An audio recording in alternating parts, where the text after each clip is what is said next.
Violent prisoners exposed to an alien virus are rampaging throughout the prison located on the frozen moon of Jupiter. Equipped with your trusty shiv and various other weapons, you'll have to bash or force choke your way through scores of mutated inmates who are all looking to decapitate you in the most violent ways imaginable. The Callisto Protocol is a survival horror game that is both brutally violent and artistically beautiful to play through. However, is it worth the $60 price tag? In this video, we'll cover everything I liked and everything I didn't like about the Callisto Protocol to help you decide whether or not it's worth buying.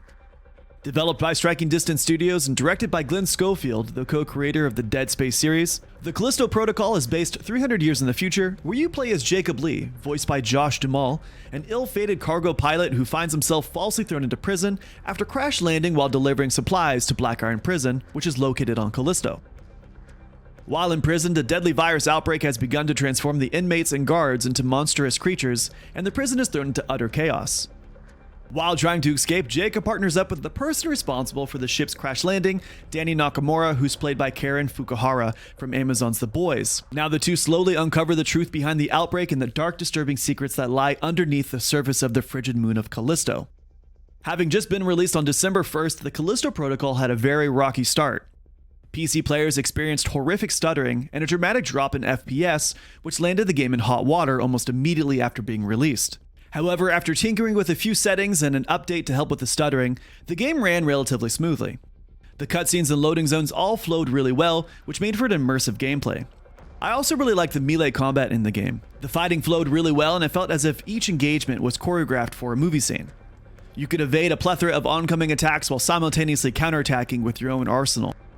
I also enjoyed how players were able to combo their melee attacks with the grip glove, which was my favorite weapon in the game. The grip glove essentially allows you to Jedi force pull objects and creatures, resulting in some imaginative deaths. A typical combo could look something like this.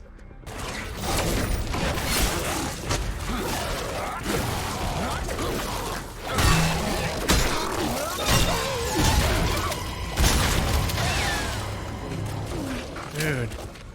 I really enjoyed the fighting in the game. Many of the larger monsters could easily kill you with one hit, resulting in you having to exhibit flawless execution when it comes to dodging and counterattacking. Another big plus was the overwhelming amount of gore in the game. From the first cutscene to the very end, the game itself felt like one giant bloodbath. You were able to shoot off limbs of monsters as well as throw them into a wall of spikes, leaving them hanging and bloody. I also enjoyed the different death animations each monster has if you were to be unlucky enough to get struck down. The death scenes were gory and horrific, and I couldn't get enough of them. That being said, I found that there were more negative things to say about the game than there were positive. For instance, I thought the storyline was way too short for the game being $60. The Callisto Protocol offers 8 chapters to play through, and developers stated that the average playthrough length would take between 12 to 14 hours, which wasn't the case for us. We were able to finish the game on medium difficulty in just over 6 hours.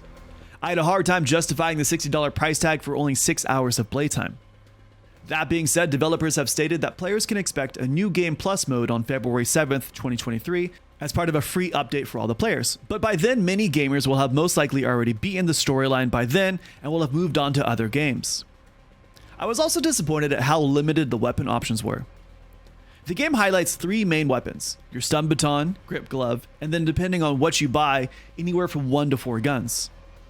You are able to upgrade your weapons, making them stronger at the upgrade stations by spending Callisto credits, which can be looted off of dead monsters or obtained by selling items you find throughout your travels.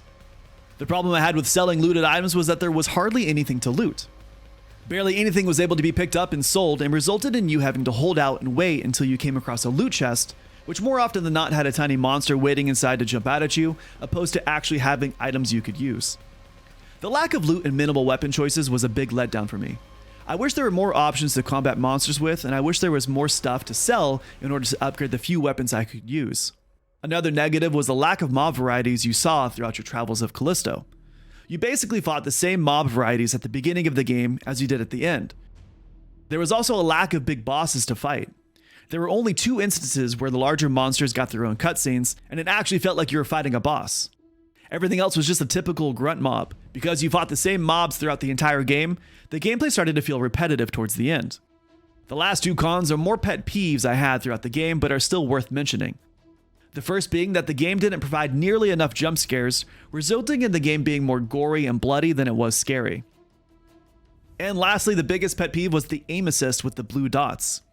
I'm not sure if it was a setting I had or if it was something I missed in the tutorial. During the game, the inmates would start to mutate into stronger, more powerful monsters, resulting in tentacles forming at the stomach to signal the mutation. To kill the monsters quickly and to stop the mutation, you had to shoot the tentacles wherever they were located. I had difficulty shooting the tentacles because the aim assist was pulling me to the blue circles on the screen. My aim assist was turned down to its lowest setting, but I still had difficulty shooting the tentacles and not the blue circles where the game wanted me to shoot. The game overall had some redeeming qualities that I really liked, and the gameplay was enjoyable. That being said, I can't justify anybody spending $60 on this game at the current state. Maybe if it were to go on sale in February, where the free DLC comes out, but at the moment you're better off saving your cash.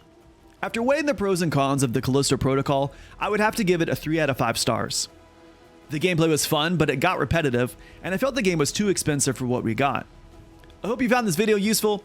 Let me know in the comment section down below what you thought about the Callisto Protocol, or if there are any other games you think I should review next. Also, I do stream right here on YouTube, so be sure to come in and say hi as we review our next game. But until then, thank you for watching, and I'll catch you guys in the next one.